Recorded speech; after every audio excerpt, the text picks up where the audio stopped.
तो बच्चों हम कोवेलेंट बॉन्ड में लुईस डॉट स्ट्रक्चर स्टडी करने जा रहे हैं। अब लुईस डॉट स्ट्रक्चर, किसी भी मॉलिक्यूल का लुईस डॉट स्ट्रक्चर निकालने के लिए एक बात का पता होना ज़रूरी है कि भाई किसी भी एटम के अंदर ऑक्टेट रूल लगता है। अब ऑक्टेट रूल का मतलब क्या होगा, किसी भी एटम के आउटर मोस्ट सेल में वैलेंस इलेक्ट्रॉन प्रेजेंट होते हैं। अब वो वैलेंस इलेक्ट्रॉन जो होते हैं वो उसकी डॉट की फॉर्म में रिप्रेजेंट होंगे, जो इलेक्ट्रॉन से शेयर करेगा और हमारा बॉन्ड बना लेगा। ठीक है ना। तो जनरली क्या होगा, यहाँ पर कोई भी ऑक्टेट कंप्लीट होगा तो किसी भी एटम के अंदर ऑक्टेट एक्सपेंड भी कर सकता है। एक्सपेंड का मतलब क्या होगा, आउटर मोस्ट में मोर देन 8 इलेक्ट्रॉन को वो रख सकता है, उसके अंदर प्रेजेंट हो सकते हैं। तो इसे बोलते हैं एक्सपेंडेड ऑक्टेट रूल। अब हमें जानना जरूरी है कि कौन से एटम होते हैं जिसमें एक्सपेंडेड ऑक्टेट रूल अप्लाई होता है और कौन से एटम होते हैं जिसमें हमेशा ऑक्टेट रूल अप्लाई होता है। तो यहाँ पर मैं कोई एटम लिखता हूँ बच्चों, यहाँ पर एटम लिखा तो एटम 2 टाइप से यहाँ पर स्ट्रक्चर को फॉलो करेगा। एक को बोलते हैं हम लोग octet rule, normally octet rule होगा भाई, और दूसरा हमारा क्या होगा बेटा, एक्सपेंडेड ऑक्टेट रूल होता है। एक्सपेंडेड ऑक्टेट रूल अप्लाई होता है किसी भी एटम के अंदर। भाई ऑक्टेट रूल का मतलब क्या होगा कि वैलेंस इलेक्ट्रॉन में, in valence electron there are only 8 electron. In valence electron there are only 8 electron, तो उसे ऑक्टेट रूल बोलते हैं, नो डाउट। लेकिन एक्सपेंडेड ऑक्टेट रूल का मतलब क्या होगा, in valence electron there are more than 8 electron by sharing of electron. यहां पर भी क्या लिखेंगे भाई, sharing of electron, by sharing of electron. तो शेयरिंग ऑफ इलेक्ट्रॉन की शेयरिंग से पहले, इलेक्ट्रॉन की शेयरिंग के बाद में अगर 8 इलेक्ट्रॉन एग्जिस्ट करते तो वो ऑक्टेट रूल होगा। लेकिन शेयरिंग होने के बाद में अगर कोई एटम वैलेंस इलेक्ट्रॉन 8 से ज़्यादा रख सकता है तो उसे क्या बोलते हैं बच्चों, एक्सपेंडेड ऑक्टेट रूल बोलते हैं। राइट। अब जनरली क्या होगा कि कौन से एलिमेंट ऐसे होते हैं जो एक्सपेंडेड ऑक्टेट रूल को फॉलो करता है, तभी हम लुईस डॉट स्ट्रक्चर को निकाल पाएंगे। तो जनरली क्या होगा, the atom which have d orbital in their valence cell। अगर किसी एटम के वैलेंस सेल में d ऑर्बिटल प्रेजेंट होता है तो वो अपने आउटर मोस्ट सेल में मोर देन 8 इलेक्ट्रॉन को एग्जिस्ट कर सकता है या उसमें रख सकता है। लेकिन जिसमें d ऑर्बिटल वैलेंस इलेक्ट्रॉन में नहीं होगा, वैलेंस सेल में d ऑर्बिटल नहीं होते हैं, वो केवल अपने आउटर मोस्ट में 8 इलेक्ट्रॉन ही रख सकते हैं, 8 से ज़्यादा इलेक्ट्रॉन नहीं रख सकते। राइट। तो उसे ऑक्टेट रूल फॉलो करेगा। राइट। तो जहाँ पर लिख देंगे इसमें the atom which does not have 8 electron in valence cell, तो वो ऑक्टेट रूल को फॉलो करेगा। लेकिन किसी के वैलेंस सेल में अगर मोर देन 8 इलेक्ट्रॉन प्रेजेंट होता है भाई, तो वो हमारा क्या होगा, एक्सपेंडेड ऑक्टेट रूल को फॉलो करेगा। राइट। जैसे फॉर एग्जांपल हम बात करें, जैसे यहाँ पर क्या होगा, ऑक्सीजन है, नाइट्रोजन है, यहाँ पर हमारा क्या होगा, नाइट्रोजन, ऑक्सीजन, फ्लोरीन, इसके बाद में बोरॉन है, कार्बन है। जिसके पास में वेकेंट d ऑर्बिटल प्रेजेंट नहीं होंगे वो ऑक्टेट रूल को फॉलो करेगा हमेशा। लेकिन यहाँ पर जो ऑक्टेट रूल को फॉलो नहीं करेगा, एक्सपेंडेड ऑक्टेट रूल को फॉलो करेगा, वो उसके अंदर वैलेंस सेल में d ऑर्बिटल होना मस्ट होता है। अगर वैलेंस सेल में d ऑर्बिटल प्रेजेंट होगा तो उसमें मोर देन 8 इलेक्ट्रॉन को रख सकता है, उसके अंदर प्रेजेंट हो सकते हैं। जैसे फॉर एग्जांपल बेटा सल्फर, फॉस्फोरस, क्लोरीन। राइट। तो बहुत सारे एलिमेंट है जिसमें जैसे फॉस्फोरस की बात करूँ तो बेटा यहाँ पर 16 इलेक्ट्रॉन है। अब मैं अगर करूँगा इसका electronic configuration 1s2, 2s2, 2p6 जो हम एटॉमिक स्ट्रक्चर नाम के चैप्टर में हम लोग पढ़ चुके हैं, सीख चुके हैं किसी भी एटम का इलेक्ट्रॉनिक कॉन्फ़िगरेशन कैसे निकालते हैं। तो बेटा ये फर्स्ट सेल हो गया, ये 2s2 2p6 ये सेकंड सेल हो गया, 3s2 3p4 और इसके बाद में 3d0 है। थर्ड सेल में डी ऑर्बिटल प्रेजेंट है जो खाली है, इसका मतलब आउटर मोस्ट में 8 से ज़्यादा इलेक्ट्रॉन भी इसमें रह सकते हैं। यहाँ पर नहीं था, nitrogen, oxygen, fluorine, carbon, boron, इन एटम के अंदर कोई भी वेकेंट डी ऑर्बिटल नहीं था, तो वहाँ पर 8 से इलेक्ट्रॉन ज़्यादा रह ही नहीं सकते। लेकिन फॉस्फोरस, सल्फर, क्लोरीन और अदर एलिमेंट जो होते हैं वो सब के सब क्या होंगे, हमारे वेकेंट डी ऑर्बिटल रहेंगे वैलेंस सेल में, आउटर मोस्ट सेल में। ये हमारा आउटर मोस्ट सेल तो भाई थर्ड सेल, ये आउटर मोस्ट सेल है, इसमें देखो डी ऑर्बिटल प्रेजेंट है, तो मोर देन ऑक्टेट या मोर देन 8 इलेक्ट्रॉन एग्जिस्ट कर सकते हैं इसमें। फॉस्फोरस में भी अगर इलेक्ट्रॉन 15 होगा तो क्या करूँगा बेटा, मैंने 1s2 पहला सेल, 2s2 2p6 ये दूसरा सेल हो गया, 3s2 3p5 और थर्ड सेल में डी ऑर्बिटल प्रेजेंट और होता लेकिन खाली है, तो ये वैलेंस इलेक्ट्रॉन वैलेंस सेल में एक डी ऑर्बिटल होने कारण इसमें भी इलेक्ट्रॉन 8 से ज़्यादा एग्जिस्ट कर सकते हैं। सही है ना, इस बात को ध्यान से रखना, बहुत इंपॉर्टेंट है। लुईस डॉट स्ट्रक्चर अगर अच्छे से सीखना है तो हमें इन दो बातों का पता होना बहुत ज़रूरी होगा कि कौन सा तो एक्सपेंडेड ऑक्टेट रूल को फॉलो करेगा और कौन से ऑक्टेट रूल को फॉलो करेंगे। जिसके पास में वेकेंट डी ऑर्बिटल प्रेजेंट नहीं है उसके वैलेंस सेल में, उसके वैलेंस सेल में वेकेंट ऑर्बिटल प्रेजेंट नहीं है, तो बेटा क्या करेगा, वो ऑक्टेट रूल को फॉलो करेगा, केवल आउटर मोस्ट सेल में 8 इलेक्ट्रॉन रखने की कोशिश करेगा। लेकिन जिसमें वेकेंट डी ऑर्बिटल प्रेजेंट होता है आपके आउटर मोस्ट सेल में, वैलेंस सेल में, भाई वैलेंस सेल को तो बोलते हैं आउटर मोस्ट सेल, उसमें अगर वेकेंट डी ऑर्बिटल प्रेजेंट होगा तो वो 8 से ज़्यादा इलेक्ट्रॉन रख सकता है।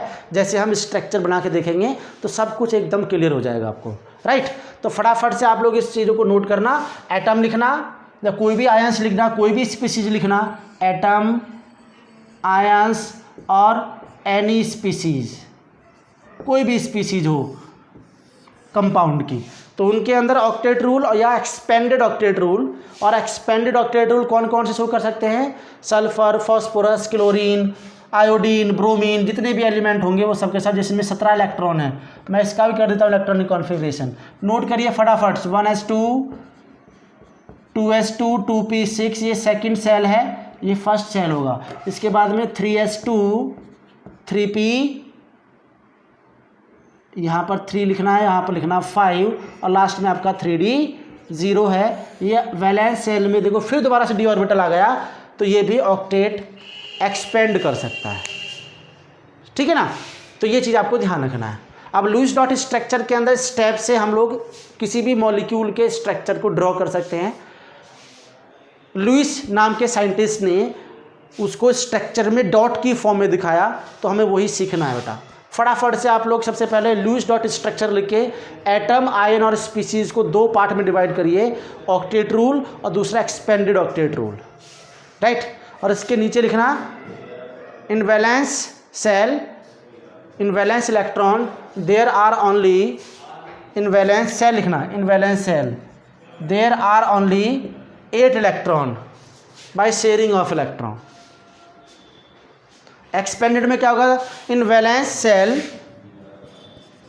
Cell there are more than 8 electron by sharing of electron, right. तो एक्सपेंडेड ऑक्टेट रूल बोलेंगे। हो गया भाई, चलिए अब इसके नेक्स्ट आगे हम शुरू करते हैं Lewis dot structure. Lewis dot structure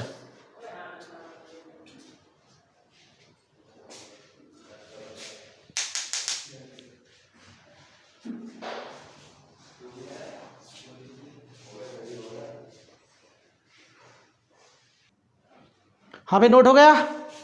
तो चलिए हम नेक्स्ट टॉपिक शुरू करते हैं अब हम लुईस डॉट स्ट्रक्चर को, मॉलिक्यूल के स्ट्रक्चर को निकालना सीखते हैं कि किस किस टाइप से हम मॉलिक्यूल के स्ट्रक्चर को ड्रॉ कर सकते हैं। तो बस बात ये ध्यान रखना कि कौन सा एक्सपेंडेड ऑक्टेट रूल फॉलो करेगा और कौन सा एक्सपेंडेड ऑक्टेट रूल को फॉलो नहीं करेगा। इससे आपके स्ट्रक्चर बहुत इजीली आप समझ पाएंगे। तो जनरली क्या होगा बेटा, लुईस डॉट स्ट्रक्चर में सबसे पहला स्टेप क्या करना है, for the for this structure the valence electron of any atom represent in form of dot। किसी भी एटम के सराउंडिंग में उसके वैलेंस इलेक्ट्रॉनों को डॉट की फॉर्म में रिप्रेजेंट करना कहलाता है। Such representation is called Lewis symbol. क्या बोलते हैं बच्चों इसको? लुईस सिंबल बोलते हैं। ध्यान रखना, सबसे पहले लुईस डॉट स्ट्रक्चर को निकालने से पहले सबसे पहले लुईस सिंबल बनाना पड़ता है। हम किसी एटम का, किसी भी एटम का, किसी भी मॉलिक्यूल में हर एक एटम का हमें लुईस सिंबल बनाना पड़ता है। और लुईस सिंबल आप जानते हैं कि किसी भी वैलेंस इलेक्ट्रॉन को उसके सराउंडिंग में डॉट की फॉर्म में रिप्रेजेंट करना कहलाता हमारा लुईस सिंबल। जैसे मैंने बेटा क्लोरीन बोला 17 इलेक्ट्रॉन है, 2 8 और 7, तो आउटर मोस्ट में कितने इलेक्ट्रॉन? तो ये वैलेंस इलेक्ट्रॉन है भाई, हमारे वैलेंस इलेक्ट्रॉन है। और इन वैलेंस इलेक्ट्रॉनों को क्लोरीन के चारों तरफ डॉट की फॉर्म में रिप्रेजेंट करना कहलाता है हमारा लुईस सिंबल। लुईस सिंबल कहलाता है। समझ रहे बच्चों? समझ रहे हो ना? बहुत अच्छा, बहुत इंपॉर्टेंट, याद रखना। अब नेक्स्ट देखो यहाँ पर, ये अब नेक्स्ट सुना यहाँ पर, if the central atom of any, मेरी बात को ध्यान रखना, of any molecule does not have vacant D orbital, अगर सेंट्रल एटम के पास में वेकेंट डी ऑर्बिटल नहीं होता है, then it always follow octet rule. बात सुना ध्यान से बेटा मेरी। देन इट फॉलो, अगर किसी भी मॉलिक्यूल का सेंट्रल एटम के पास में वेकेंट डी ऑर्बिटल नहीं होता है तो इसका मतलब वो ऑक्टेट रूल को फॉलो करता है। ऑक्टेट रूल आप जानते हैं, जिसके आउटर मोस्ट में 8 इलेक्ट्रॉन पूरे होने चाहिए, 8 से फालतू नहीं होने चाहिए, बस ध्यान रखना इस बात को। लेकिन अगला पॉइंट है, if the central atom of any molecule have vacant d orbital, then it always follow expanded octet rule। बेटा स्ट्रक्चर बहुत जानना जरूरी है। स्ट्रक्चर को किस टाइप से निकाला जाता है कि आगे तक काम आने वाला पॉइंट है, ये बहुत इंपॉर्टेंट पॉइंट है। जब तक किसी मॉलिक्यूल के स्ट्रक्चर को ड्रॉ करना नहीं आएगा तब तक आप उस मॉलिक्यूल के सारी बातों को, सारे स्ट्रक्चर को हम अच्छे से नहीं जान पाएंगे।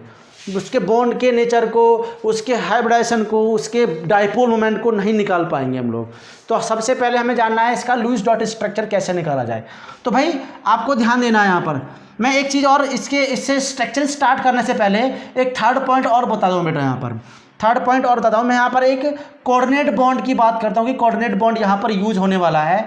कोऑर्डिनेट बॉन्ड, मेरी बात ध्यान से ना, क्योंकि मैं इसमें यूज करूँगा लुईस डॉट स्ट्रक्चर में। तो कोऑर्डिनेट बॉन्ड बारे में मैं आपको बता देता हूँ। इसको हम डेटिव बॉन्ड भी बोलते हैं बेटा। ये कोऑर्डिनेट बॉन्ड बेटा क्या होता है? It is the single sided sharing. ये सिंगल साइडेड शेयरिंग होती है। मतलब ध्यान देना, कोवलेंट बॉन्ड तो इक्वल शेयरिंग हो रही थी, दोनों एटम बराबर इलेक्ट्रॉन की शेयरिंग कर रहे थे। लेकिन कोऑर्डिनेट बॉन्ड की खास बात ये होती है कि इसमें केवल एक तरफ से शेयरिंग होती है, दोनों तरफ से इक्वल शेयरिंग नहीं होती। ये बात ध्यान देना आपको, इक्वल शेयरिंग होता है। इट इज डिनोटेड बाई, देखो डबल एरो, देखो इस टाइप से एरो रिप्रेजेंट होगा। ये एरो से रिप्रेजेंट करते हैं इस टाइप से, ऐसे 2 इलेक्ट्रॉन दूसरे एटम शेयर करेंगे केवल, तो इसको इस बॉन्ड को इस तरह से एरो से रिप्रेजेंट कराएंगे, एरो से रिप्रेजेंट कराएंगे। और इसी बॉन्ड को हम लोग बेटा नया कन्वेक्शन के अकॉर्डिंग इस बॉन्ड को ऐसे रिप्रेजेंट कराते हैं, प्लस और यहाँ पर माइनस, एक बॉन्ड लगाकर सिंगल बॉन्ड लगाकर इस पर प्लस माइनस लगा देते हैं। तो इस कोऑर्डिनेट बॉन्ड को इस फॉर्म में भी रिप्रेजेंट कराया जा सकता है। मेरी बात को ध्यान से सुन लेना बेटा, वेरी वेरी इंपॉर्टेंट। जैसे मैंने एग्जांपल लिया एक NH4+।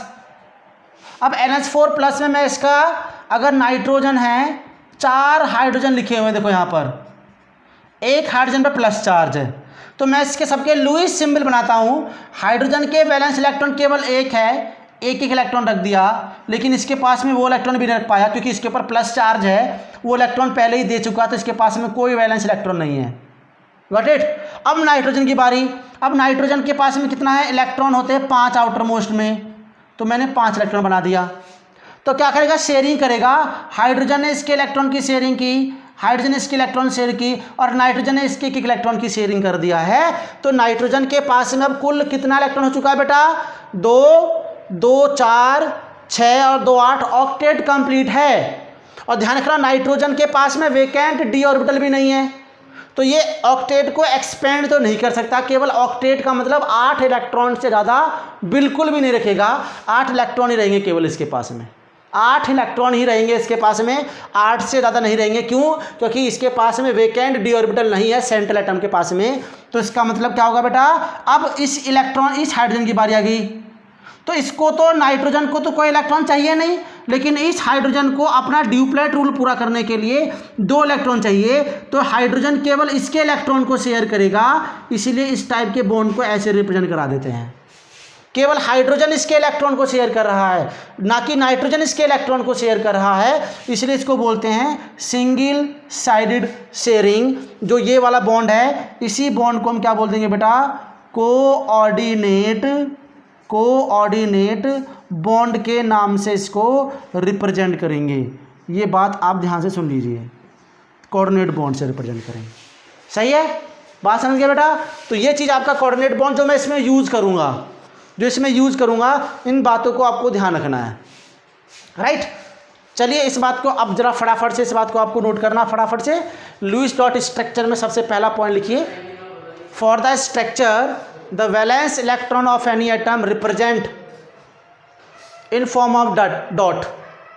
For the structure, for this structure, valence electron of any atom represent in form of dot. Such representation is called Lewis symbol. उस टाइप के रिप्रेजेंटेशन को, जब वैलेंस इलेक्ट्रॉन को dot की फॉर्म में रिप्रेजेंट किया जाता है चारों तरफ, तो उस रिप्रेजेंटेशन को क्या बोलते हैं, लुईस सिंबल बोलते हैं बेटा। क्या बोलते हैं उसको, लुईस सिंबल बोलते हैं। और किसी भी एटम के लुईस सिंबल को हम ऐसे दिखाते हैं, देखिए लुईस सिंबल से बनेगा लुईस डॉट स्ट्रक्चर, ध्यान रखिएगा, लुईस सिंबल से बनेगा Lewis dot structure. Got it. चलिए इसके बाद में आपका ये वाला पॉइंट लिखना है, सेकेंड पॉइंट लिखना है आपको, if the central atom of any molecule does not have vacant D orbital. फटाफट से नोट करिए बेटा इसको जल्दी से। If the central atom of any molecule does not have vacant D orbital, then it always follow octet rule. मतलब वो केवल ऑक्टेट रूल ही बनाएगा, जैसे मैंने इसमें दिखाया आपको। नाइट्रोजन के पास में वेकेंट डी ऑर्बिटल नहीं होता है, तो इसका मतलब ये अपने ऑक्टेट को 8 से ज़्यादा बढ़ा ही नहीं सकता है, 8 ही इलेक्ट्रॉन रखना चाहेगा, चाहे कुछ भी हो जाए, चाहे कोई भी कंडीशन आ जाए, वो अपने 8 इलेक्ट्रॉन से फालतू नहीं बनाएगा। अगर बन गए तो वो अनस्टेबल, वो मॉलिक्यूल नहीं होगा, फिर एग्जिस्ट नहीं कर पाएगा, वो स्टेबल नहीं हो पाएगा, हल्का सा हीट करने पर टूट जाएगा या उड़ जाएगा, वेपरेट हो जाएगा।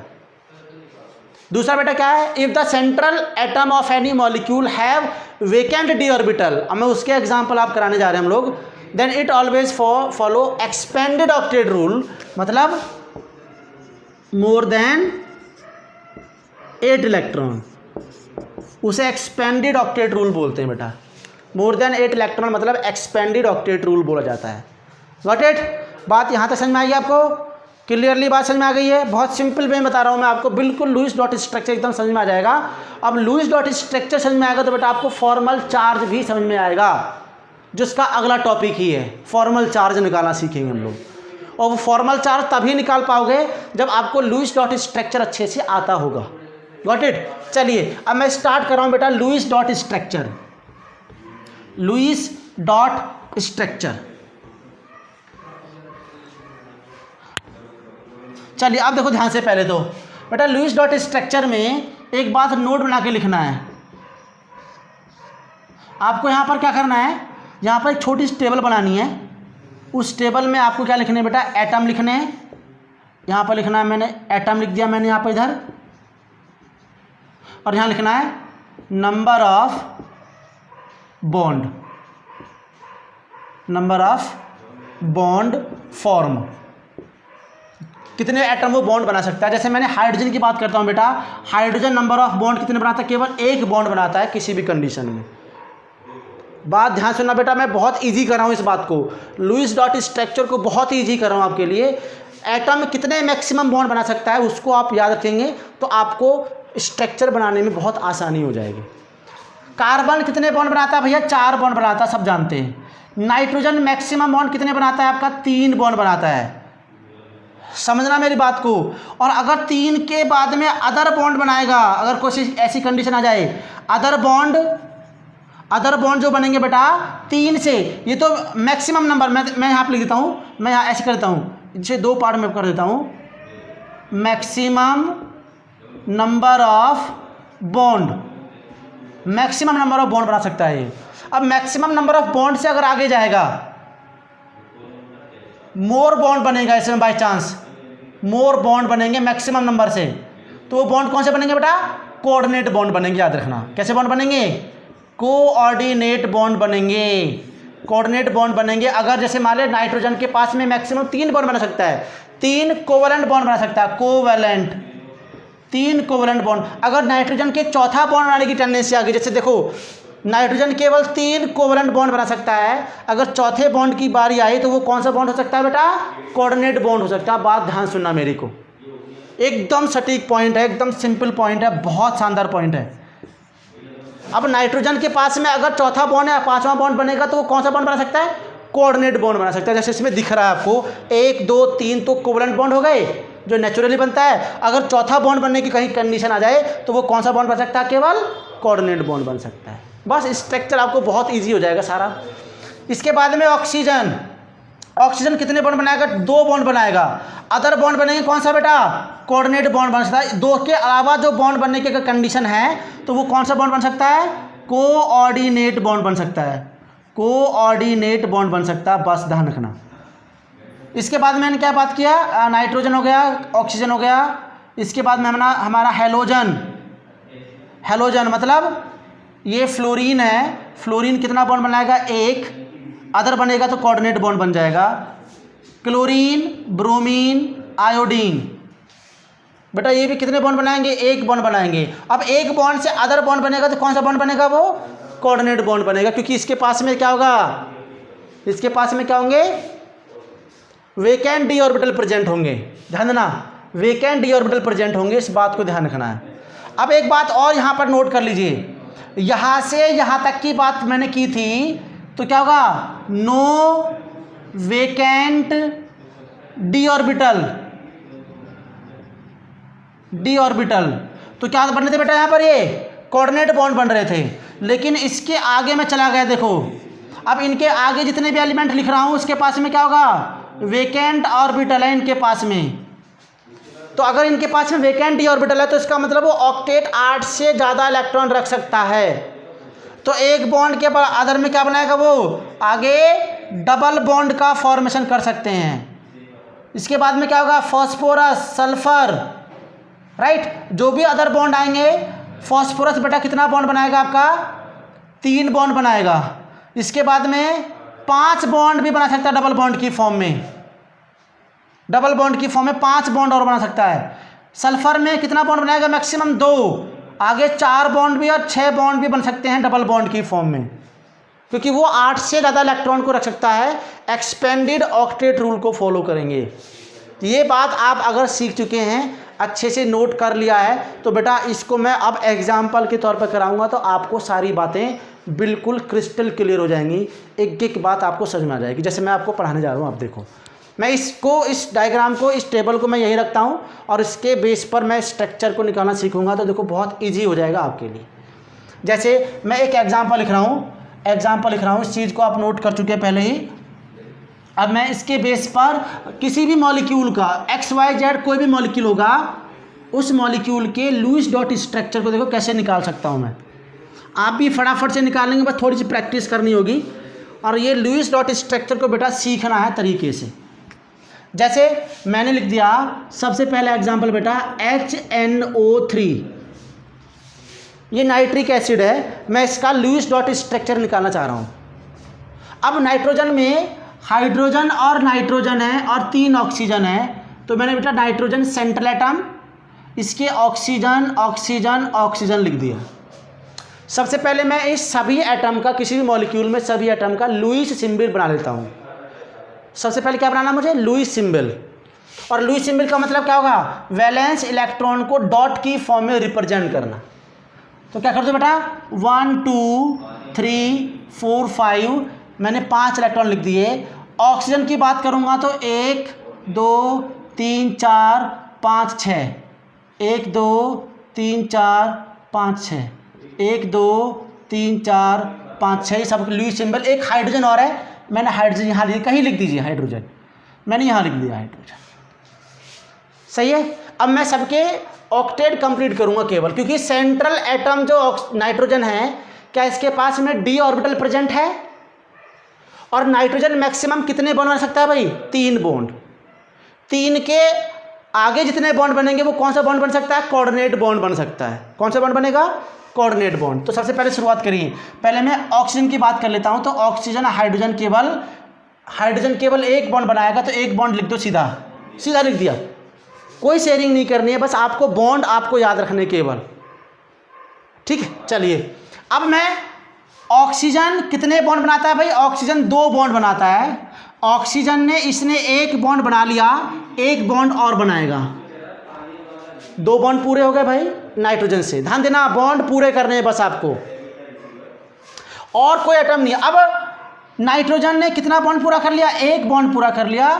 नाइट्रोजन बना सकता है 3, तो 2 बॉन्ड और पूरे करेगा इसके साथ में। देखो ऑक्सीजन ने भी 2 बॉन्ड पूरे कर लिए और नाइट्रोजन के भी 3 बॉन्ड, 1 बॉन्ड 2 बॉन्ड 3 बॉन्ड। अब लेकिन इस नाइट्रोजन के साथ में एक और लगा हुआ है ऑक्सीजन, तो इसका मतलब 3 बॉन्ड पूरे कर लिए हैं। अब 3 बॉन्ड पूरे कर लिए हैं, तो 3 बॉन्ड के अलावा जो अदर बॉन्ड बनेगा बेटा, वो तो केवल एक ही बॉन्ड बन सकता है, कोऑर्डिनेट बॉन्ड। बस इस तरफ इलेक्ट्रॉन की शेयरिंग हो जाएगी, सिंगल साइडेड शेयरिंग। तो इस स्ट्रक्चर को देखो, मैं ध्यान देखना, मैं लिख दिया नाइट्रोजन, डबल बॉन्ड O लिख दिया, यहाँ पर O लिख दिया, H लिख दिया, और यहाँ पर कोऑर्डिनेट बॉन्ड करके O। जो रिमेनिंग इलेक्ट्रॉन है बेटा, उसको ऐसे लिख देना, रिमेनिंग इलेक्ट्रॉन। ये रिमेनिंग कितना है? 1 2 3 4, बाकी तो यूज हो गए सारे इलेक्ट्रॉन। इस O के पास में कितने रिमेनिंग इलेक्ट्रॉन? 4। इसके पास कितने इलेक्ट्रॉन? 2 4 6। तो ये स्ट्रक्चर हमारा इस टाइप से दिख गया। Got it? इस नाइट्रोजन के 3 कोवेलेंट बॉन्ड है, और मैंने कहा कोवेलेंट बॉन्ड पूरे होने के बाद में जो अदर बॉन्ड बनते, चौथा पांचवा छठा जितना बने, वो हमेशा कोऑर्डिनेट बॉन्ड की फॉर्म में लगाना है आपको। और आप ध्यान दीजिएगा, इस कोऑर्डिनेट बॉन्ड को बेटा हम क्या लिखते हैं? मैंने आपको बताया था, कोऑर्डिनेट बॉन्ड कहीं पर लिखा है ऐसे, तो इस कोऑर्डिनेट बॉन्ड को हम ऐसे भी लिख सकते हैं, सिंगल बॉन्ड इस तरफ लगा देंगे पॉजिटिव, इस तरफ लगाएंगे नेगेटिव। तो मैं कोऑर्डिनेट बॉन्ड को ऐसे लिख सकता हूँ, देखो nitrogen double bond O, oxygen hydrogen, और यहाँ पर सिंगल बॉन्ड O लगा के, एक पर इधर नेगेटिव इधर positive, that is the new convection molecule. इसकी फॉर्म में ऐसे लिखा होता है बेटा। कोऑर्डिनेट बॉन्ड को हम ऐसे भी लिख सकते हैं, सिंगल बॉन्ड प्लस माइनस की फॉर्म में। ये नई बुक्स में इस टाइप से लिखा होता है, ये कोऑर्डिनेट बॉन्ड की तरीके से दिखाया गया है। बात आप क्लियरली समझ चुके हैं मैं क्या कहना चाह रहा हूँ। तो HNO3 का लुईस डॉट स्ट्रक्चर, बचे हुए इलेक्ट्रॉन को भी उसकी डॉट की फॉर्म में लिख देना है, 1 2 3 4 1 2 3 4 और यहाँ पर इलेक्ट्रॉन बचे 6 1 2 3 4 5 6। इसको ही बोलते हैं बेटा लुईस डॉट स्ट्रक्चर। ये लो लुईस डॉट स्ट्रक्चर, समझिए बात को। तो ये चीज़ आप बहुत ध्यान से बहुत सिंपल वे में समझ लीजिए कि सेंट्रल एटम नाइट्रोजन है, वेकेंट डी ऑर्बिटल नहीं है, तो इसका मतलब वो कोऑर्डिनेट बॉन्ड बनाएगा। लेकिन अगर सेंट्रल एटम के पास में वेकेंट डी ऑर्बिटल होता तो कोऑर्डिनेट बॉन्ड नहीं बनाएगा, वो डबल बॉन्ड बनाएगा, शेयरिंग करेगा, क्योंकि वो 8 से ज़्यादा इलेक्ट्रॉनों को एकोमोडेट कर सकता है अपने अंदर। एक्सपेंडेड ऑक्टेट रूल्स फॉलो करेंगे। जैसे मैं अगला एग्जांपल कराऊंगा, फटाफट से आप लोग इस नोट को इसको नोट करिए। नाइट्रिक एसिड के स्ट्रक्चर को नोट करो फटाफट से। नाइट्रिक एसिड के स्ट्रक्चर को नोट करना भाई। लुईस डॉट स्ट्रक्चर है, मतलब शेयरिंग करने के बाद में, बॉन्ड बनाने के बाद में जो बचे हुए इलेक्ट्रॉन हैं, जो बचे हुए इलेक्ट्रॉन इसको डॉट की फॉर्म में रिप्रेजेंट करके रखना ही कहलाता है लुईस डॉट स्ट्रक्चर। सही भाई। चलो अब जरा एक और क्वेश्चन करते हैं, एक और फॉर्म करते हैं हम लोग। मैंने लिखा है यहाँ पर सल्फ्यूरिक एसिड। इसको वीडियो को लेक्चर को पॉज करके नोट कर लेना। इसका अगला एक एग्जांपल करते हैं सल्फ्यूरिक एसिड का, H2SO4 का। H2SO4 का हम करते हैं इसका लुईस डॉट स्ट्रक्चर। अब कैसे करेंगे देखो, H2SO4। अब सबसे पहले सारे एलिमेंट का लुईस सिंबल बनाना है हम लोगों को। सेंटर में कौन सा एलिमेंट है, सल्फर, लिख दो। 4 ऑक्सीजन, 2 हाइड्रोजन है भाई, सबके लुईस सिंबल बनाते हैं। हाइड्रोजन के पास में एक इलेक्ट्रॉन है बेटा, लिख दीजिए ऐसे। ऑक्सीजन के पास में कितना इलेक्ट्रॉन है, 6 इलेक्ट्रॉन होते हैं, आप सभी जानते हैं। ये 6 इलेक्ट्रॉन है। ये इस टाइप से हमने 6 इलेक्ट्रॉन कर दिया। 1 2 3 4 5 6 1 2 3 4 5 6। सल्फर के पास में होते हैं 16 इलेक्ट्रॉन, 2 8 और 6। इसके पास भी कितने बेटा, 6 इलेक्ट्रॉन। लेकिन एक बात ध्यान सुनिए, सल्फर जो होता है बेटा, इसके पास में डी ऑर्बिटल प्रेजेंट होता है, मतलब इसके पास में 8 से ज़्यादा इलेक्ट्रॉन रह सकते हैं, 8 से ज़्यादा इलेक्ट्रॉन रह सकते हैं। तो सिंपली शेयरिंग करना है। हाइड्रोजन 1 बॉन्ड बनाएगा, बना दिया। ऑक्सीजन 2 बॉन्ड बनाता है, 1 बॉन्ड तो यहाँ दिख गया, 1 बॉन्ड यहाँ दिखा देंगे आप लोग। ऑक्सीजन के पूरे बॉन्ड हो गए। इसके पास आओ, इस हाइड्रोजन ने 1 बॉन्ड बना दिया इसके साथ में। ऑक्सीजन का 1 बॉन्ड है, 1 बॉन्ड यहाँ दिखा देंगे, कंप्लीट। अब इस सल्फर से लगा जो ऑक्सीजन है, यहाँ पर कोऑर्डिनेट बॉन्ड नहीं, क्योंकि इसके पास में क्या है बेटा, वेकेंट डी ऑर्बिटल है, तो वहाँ पर कोऑर्डिनेट बॉन्ड नहीं बनेंगे, वहाँ पर डबल बॉन्ड बनेंगे। तो इसका मतलब ये ऑक्सीजन 2 बॉन्ड बनाता है, तो सिंपली इसके 2 इलेक्ट्रॉन की शेयरिंग। ये भी 2 बॉन्ड बनाता है, तो सिंपली 2 बॉन्ड की। हालांकि सल्फर के पास में अब मोर देन 8 इलेक्ट्रॉन हो गए। कितने इलेक्ट्रॉन हो गए सल्फर के पास में? आउटर मोस्ट में 2 2 4 6 8 10 12। आउटर मोस्ट में 12 इलेक्ट्रॉन है। एक्सपेंडेड ऑक्टेट रूल फॉलो कर रहा है ये, क्योंकि इसके पास में क्या बेटा, वेकेंट डी ऑर्बिटल है। क्या है इसके पास में? वेकेंट डी ऑर्बिटल है। तो इसका मतलब क्या होगा, इसमें 12 इलेक्ट्रॉन है, मतलब एक्सपेंडेड ऑक्टेट रूल कर रहा है, क्योंकि इसके पास में डी ऑर्बिटल प्रेजेंट है। Expanded octet rule due to presence of D orbital. D orbital की प्रेजेंस के कारण ऐसा हो रहा है। ये इसका लुईस डॉट स्ट्रक्चर बच्चों। मैं इसको लिख दूंगा ऐसे, sulphur oxygen hydrogen, oxygen hydrogen, double bond double bond. जो बचे इलेक्ट्रॉन सबको लिख दो। कितना? 1 2। यहाँ पर कितने इलेक्ट्रॉन है? 4 इलेक्ट्रॉन बचे हैं शेयरिंग के बाद में। यहाँ पर भी 4 इलेक्ट्रॉन बचे हैं शेयर के बाद में। यहाँ पर भी 4 इलेक्ट्रॉन बचे हैं। इसी को बोलते हैं बेटा Lewis dot structure. Lewis dot structure सही है। तो किसी का मॉलिक्यूल का भी हम लुईस डॉट स्ट्रक्चर कैसे निकाल सकते हैं, ये आपको यहाँ पर अच्छे से पता चल गया है। बिल्कुल हर एक मॉलिक्यूल का आप स्ट्रक्चर निकाल सकते हैं, हर एक मॉलिक्यूल का आप स्ट्रक्चर निकाल सकते हैं। H2SO4 का HNO3 का मैंने लिखा है। अब मैं कुछ एग्जांपल लिखता हूँ जो आपको होमवर्क में इसे नोट करना है और इसको आपको सॉल्व करके मेरे व्हाट्सएप पर सेंड करना बेटा, राइट। बिल्कुल ऐसे निकालना है। ये टेबल जो लिखा हुआ है सामने, इस टेबल को अच्छे से याद करना है, कहाँ कहाँ पर डी ऑर्बिटल है, कहाँ कहाँ पर डी ऑर्बिटल नहीं है, बस उसके बेस पर सारा स्ट्रक्चर निकल जाएगा। बॉन्ड याद रखने कि कौन कौन से कितने बॉन्ड बना सकता है, कौन कौन कितने बॉन्ड बना सकता है। अब देखो इस सल्फर ने कितने बॉन्ड बनाए हुए हैं भाई, 1 2 3 4 5 6। मैंने बोला था सल्फर ने यहाँ पर मैक्सिमम 6 बॉन्ड बना सकता है अगर उसके पास में इस टाइप की कंडीशन है, ठीक है ना। तो ये बात आपको ध्यान रखना है। अब लिखिए, कुछ होमवर्क लिखना है, इनके स्ट्रक्चर आपको ड्रॉ करने हैं। मैं यहाँ पर कुछ स्ट्रक्चर लिख रहा हूँ जो आपको ड्रॉ करके लाने हैं।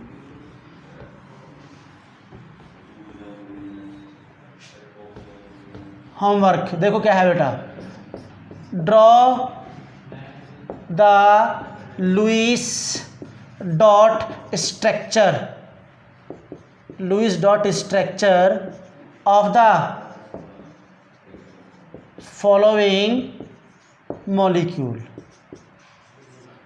मॉलिक्यूल का हमें लुईस डॉट स्ट्रक्चर निकालना है। फर्स्ट है PCl5 है। सेकेंड हमारा SO4 2-, थर्ड है हमारा CO3 2-, फोर्थ है H3PO4, फिफ्थ हमारा है भाई SO2,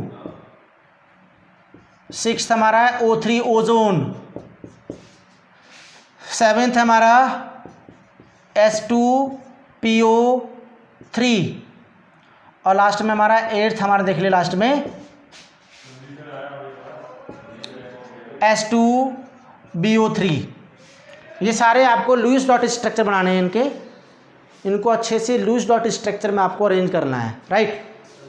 कैसे कैसे अरेंज करना है, जैसे मैंने आपको 2 एग्जाम्पल बताए, बिल्कुल ऐसे ही करना है। और टेबल जो मैंने बनाई हुई है कितने बॉन्ड कौन बनाता है, उससे आप पता चल जाएगा कौन कौन से कितने बॉन्ड बना पाएगा।